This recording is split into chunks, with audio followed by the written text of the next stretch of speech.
Ընտրություններից հետո հաջորդ օրն էր թե մյուս օրը զանգ ստացա, ասես բարև ձեզ, ես Դրամբոնի գյուղապետն եմ եղել, ուզում եմ ձեր հետ հանդիպեմ։ Ու եկավ գրասենյակ։ Խոսեցինք, հիշեցինք այդ ամբողջ պատմությունը, ես իրեն հիշեցրեցի, որ ինքը ինձ հրաման է նվիրել, շատ ուրախացավ եւ խնդրեց, որ իրեն փոխանցեմ։ Հիմա ուզում եմ այս գյուղապետի այս հրամանը կարդամ ձեր համար, էլի։ Սա շատ պատմական փաստաթուղթ է, քաղվածքն է իմ ձեռքում։ Ուրեմն քաղվածք 02/04/2016 թվական Դրամբոն գյուղի համայնքի ղեկավար հրամանից։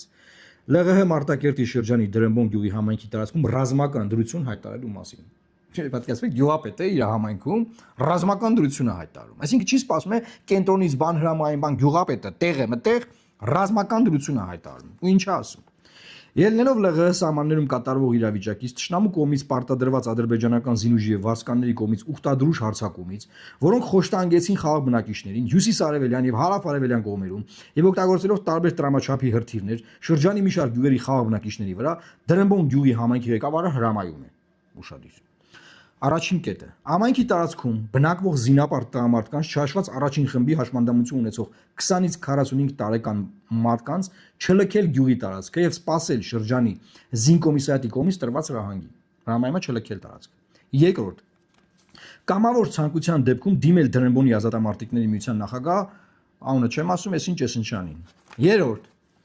Դրամբոն գյուղի համայնքի ղեկավարի աշխատակազմին ստեղծել օպերատիվ խումբ շրջանի սահմանամերձ գյուղերից փախստականների հոսքը ճշտել, տեղավորման եւ սննդամթերքով ապահովման ուղղությամբ, ինչպես նաեւ ընդգրկել հաշվառման մեջ, գյուղում հաշվառել։ 4-րդ. այն բնակարանատերերը, որոնք գտնվում են ԼՂՀ տարածքում կամ տարածքից դուրս եւ տան վերահսկումը հանձնարարված է որևիցե սեփականատիրոջ բարեկամի,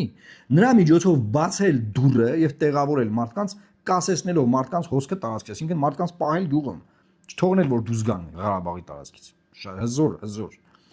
5-րդ. այն բնակարանատերերը, որոնք գտնվում են ԼՂՀ-ի տարածքում կամ տարածքից դուրս, չունեն համապատասխան վկայական, տեղեկագրով գրանցված է տան տիրոջ վրա, ժամանակավոր վերցնել համայնքի ենթակայության տակ, ակտով բացել դուռը, այսինքն ակտ կազմել, դուռը բացել, հաշվել եղած գույքը եւ ժամանակավոր հանձնել փախստականներին այդ տունը,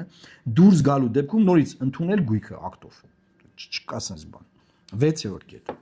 կապ պաշտպանել այսինչ ընկերության տնօրինության հետ տարածքում գործող հանքի ժամանակավոր ապահովելու սննդամթերքով այն քաղաքացիներին, որոնք բնակվում են գյուղում, առանձին եւ չունեն գյուղերում բարեկամ կամ ծանոթ։ 7-րդ. հանձնարարել գյուղի ազգամնակցությանը ըստ կարողության ապահովել սննդամթերքով եւ հագուստով։ 8-րդ. տվյալ սննդամթերքը բարել այնքան ժամանակ, մինչեւ ԼՂՀ կառավարության կողմից միջոցներ կձեռնարկեն։ Ես ինչի վրա եմ զարմացել սրամանի։ Գյուղապետին ինձ պատմում է, ես գյուղում ռազմական դրություն եմ հայտարարել, դες իրավաբան եմ։ Ասում ոնց։ Ոնց ես մեր գյուղում ռազմական դրություն եմ հայտարարել, որ իրավիճակը բանան է, մինչև կենտրոնից կապ չկա, կապը կտրված, բան չկա։ Հասկանում եք, այս մարդիկ ոնց են պայքարել, ոնց են պահել։ Ու նայեք այսօրվա անողնաշարությունը, անինքնասերը լինելը։